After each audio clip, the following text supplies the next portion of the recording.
नमस्कार। सुबह के 10 बजने वाले हैं। इस वक्त के बुलेटिन के साथ हाजिर हूं मैं अनुपम मिश्रा। प्रदेश की हर छोटी बड़ी खबरों को लेकर के सबसे पहले बात करेंगे आज की बड़ी खबर की। कांग्रेस आज प्रदर्शन करेगी स्वामी चिन्मयानंद मामले में।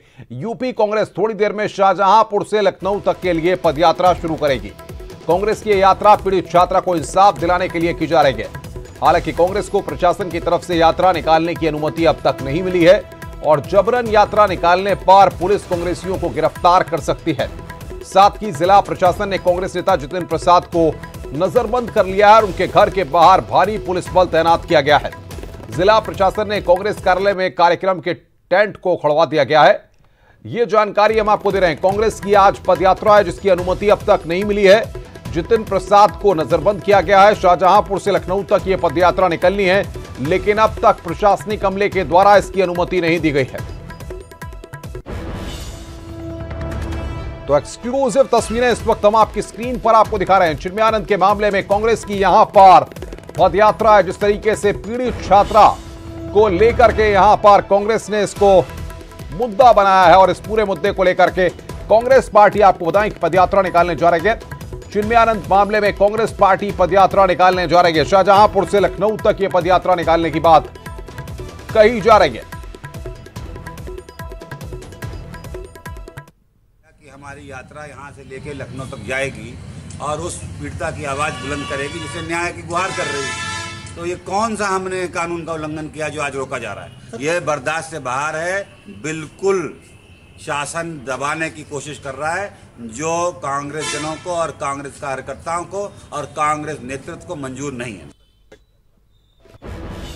तो शाहजहांपुर से लखनऊ तक यह पदयात्रा निकलनी है, लेकिन प्रशासन के द्वारा अब तक इसकी अनुमति इनको नहीं दी गई है। कांग्रेसी इस पूरे मुद्दे को भुनाने की कोशिश कर रहे हैं। भले ही कांग्रेसी इस बात को कहें कि हम पीड़ित छात्रा को इंसाफ दिलाने के लिए इस पदयात्रा को निकाल रहे हैं, लेकिन सवाल यहां पर यह है पिछले कई महीनों से पूरा मसला चल रहा है, तब तक कांग्रेसी किसी भी तरह से मुखर नहीं हुए और अब जाकर के कांग्रेसी शाहजहांपुर से लेकर लखनऊ तक इस पूरे मसले पर पदयात्रा निकालने की बात कर रहे हैं, जिसको अभी तक प्रशासन की अनुमति नहीं मिली है। ऐसे में अब देखना यहां पर क्या होगा कि क्या कांग्रेसी अनुमति नहीं मिलने के बाद भी वहां पर पदयात्रा निकालते हैं और इन हालातों में प्रशासनिक अमले के लिए जाहिर तौर पर चुनौतियां काफी बढ़ी हुई होंगी, क्योंकि उसको वहां पर लॉ एंड ऑर्डर को मेंटेन करना होगा। ऐसे में शाहजहांपुर के प्रशासनिक अमले को क्या निर्देश यहां पर दिए गए हैं और वहां के पुलिस कप्तान किस तरीके से चीजों को देखते हैं, ये यहां पर काफी जरूरी है।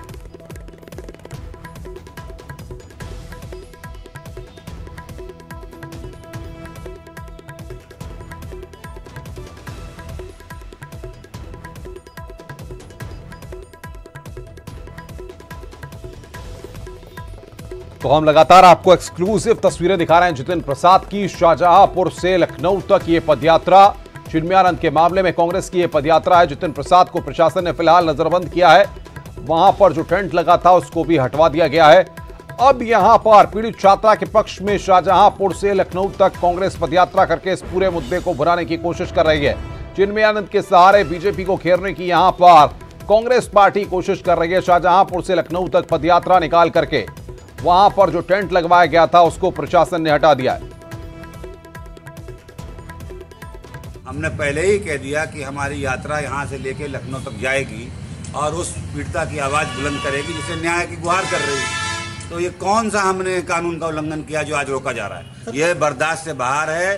बिल्कुल शासन दबाने की कोशिश कर रहा है जो कांग्रेस जनों को और कांग्रेस कार्यकर्ताओं को और कांग्रेस नेतृत्व को मंजूर नहीं है।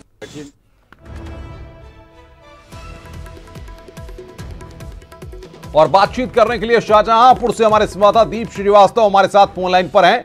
दीप, फिलहाल की क्या स्थिति है? जितिन प्रसाद को नजरबंद किया गया है, क्या कांग्रेसी अभी भी वहां पर इस पदयात्रा को निकालने के लिए जुट रहे हैं? अनुपम, मैं दर्शकों को बताना चाहूंगा कि पूरे शहर में गहमा-गहमी का माहौल है और यहाँ पुलिस बल कांग्रेस कार्यालय के आसपास लगाई गई हुई है और उसके साथ साथ में जो जितिन प्रसाद का आवास है वहां पर पुलिस बल पीएसी तैनात किया गया है और वहां पर उनको नजरबंद किया गया है। इसके साथ में जो कांग्रेस के विधान मंडल नेता है अजय कुमार लल्लू, उनको जो है हिरासत में लेके उनको पुलिस लाइन में भेजा गया है। उसके साथ में उनके राष्ट्रीय सचिव हैं गुर्जर, उनको भी एक होटल से जो है वहां से उनको गिरफ्तार करके पुलिस लाइन भेजा गया है। और यहाँ पर जितिन प्रसाद का कहना है कि जिस तरीके से कानून की धज्जियां उड़ाई जा रही हैं, एक शांति माहौल में हम अपनी पदयात्रा निकालना चाह रहे थे और उसके बावजूद भी जो हमको रोका जा रहा है, ये जो है बिल्कुल न्यायपूर्ण नहीं है और हम फिर भी इसको यात्रा को निकालेंगे चाहे कुछ भी हो जाए। तो इस तरीके से यहाँ कांग्रेसी अड़े हुए हैं और कुछ भी यहाँ पर हो सकता है और जो कांग्रेसी कार्यकर्ता हैं वो धीरे धीरे अपने घरों से निकल के इकट्ठा हो रहे हैं। जी दीप, अगर प्रशासन की बात करें तो कौन कौन से अधिकारी वहां पर मौजूद हैं और अगर अनुमति वहां पर नहीं मिलती है उसके बाद भी कांग्रेसी अपने प्रदर्शन को करते हैं, पदयात्रा को निकालते हैं, तो उसके बाद प्रशासन का स्टैंड क्या रहने वाला है?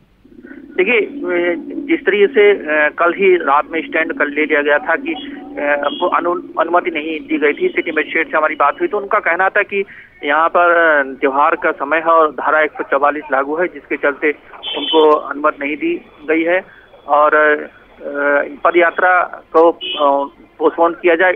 इसके चलते कांग्रेसी जो है वो उनका कहना है कि हमने कई बार संशोधन किया था, उसके बावजूद हमें अनुमति नहीं दी गई और हम कांग्रेस की यात्रा निकाल के ही रहेंगे। तो इस तरीके से पूरी तरीके से टकराव की स्थिति पैदा हो गई है, जिसके चलते यहाँ पीएससी बल बुलाई गई है और उनको गिरफ्तारी के लिए सारे साधन तैयार कर लिए गए हैं। जी अनुपम, जिले के पुलिस कप्तान की तरफ से कोई रिएक्शन अब तक सामने आया या डीआईजी की तरफ से कोई रिएक्शन अब तक सामने आया है? देखिए, यहाँ पर एसआईटी सारा चीजें निगरानी कर रही है, तो जिसके चलते ये सब एसआईटी की निगरानी में सब जो है वो पुलिस बल तैनात किया गया है, उनकी गिरफ्तारी भी की जा रही है। तो जो स्थानीय पुलिस है तो इस मामले में बोलने से इनकार कर रही है। लेकिन कांग्रेस के प्रदर्शन के दौरान, कांग्रेस की पदयात्रा के दौरान तो कानून व्यवस्था का मसला जिला प्रशासन के अंतर्गत आएगा, उसमें एसआईटी का रोल क्या है? देखिए, एसआईटी जिस तरीके से चिन्मयानंद और जो 2 केसेस के मामले में निगरानी कर रही है तो उसमें भी ये चीज मामला सामने आ रहा है कि ये इसमें जो पदयात्रा निकलेगी उससे माहौल खराब होगा और यहाँ पर जो हमें जांच कर रहे हैं उसका भी प्रभाव पड़ेगा, उससे दबाव बनेगा और जिसके चलते हम शायद इंसाफ ना कर सकें। तो इसी के चलते ही सब चीजें सब हो रही हैं और ये लोगों को बताया जा रहा है कि हमें फिलहाल जितेंद्र प्रसाद को नजरबंद करके कहां पर रखा गया है? क्या वहां पर और भी कुछ कांग्रेसी हैं? कांग्रेस की क्या रणनीति है? कांग्रेस के नेताओं से आपकी बात हुई? दीप, क्या करने वाले हैं अब वो आगे? जितेंद्र प्रसाद को नजरबंद कर दिया गया है क्योंकि कांग्रेस के अध्यक्ष को भी वहां नजरबंद किया गया है और वहां पर एसडीएम है, सीओ है और कई थानों की पुलिस है वहां तैनात है। उसके साथ में पीएससी बल भी तैनात कर दिया गया है उनके आवास पे, तो आवास से उनको नजरबंद किया गया है।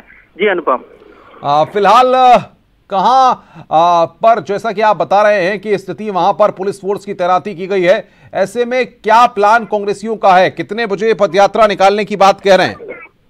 देखिए, जितने भी जिस तरीके से सुबह 7 बजे से तैयारी चल रही थी और उनके टेंट लगाए जा रहे थे और जी दीप श्रीवास्तव हमारे संवाददाता हमसे बातचीत कर रहे थे। इस पूरी खबर पर कार्यक्रम के टेंट को भी वहां पर हटा दिया गया है। अब देखना यह होगा कि कांग्रेसियों की आगे अगली रणनीति क्या होती है। कांग्रेसी क्या इस सबके बावजूद, अनुमति नहीं मिलने के बाद भी क्या वहां पर पदयात्रा निकालते हैं? आगे बढ़ते हैं। 21 अक्टूबर को 11 सीटों पर होने वाले उपचुनाव के